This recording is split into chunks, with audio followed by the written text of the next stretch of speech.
Hi, today we're going to look into client expense allocation template and understand how you can allocate the expenses related to client. But before we proceed further, let me quickly turn off my webcam so that you get a complete view of the screen.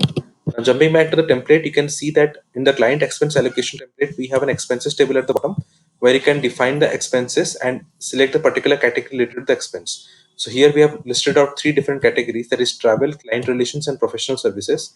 If you want to edit any of these existing categories, simply click on this pencil icon at the top and you can start editing the details for that. So let me click on this pencil icon and you can add a new category as per your choice. And once you do that, you can see that it gets automatically updated at the bottom as well.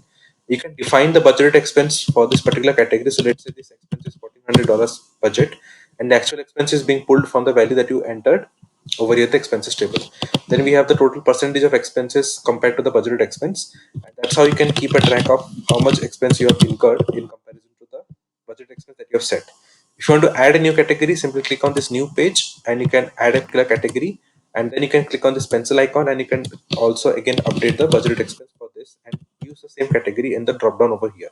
So once you select on this category, you can see the new added expense category over here and you can choose this and choose to remove the other category and it automatically updates expense against that category. Okay, so this is how you can particularly define all your categories and related things in relation to this client expense allocation template.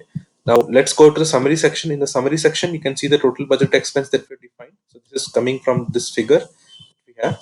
Then we have the actual expenses, which is being pulled from this expense column, difference between the both, and the percentage of actual expense compared to the budget expense.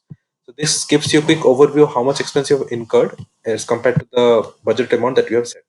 This template is again customizable as per requirement. If you need any further customization, feel free to reach out to me at notionformyuse@gmail.com and I'll be happy to assist you on this further. Thank you. Bye bye.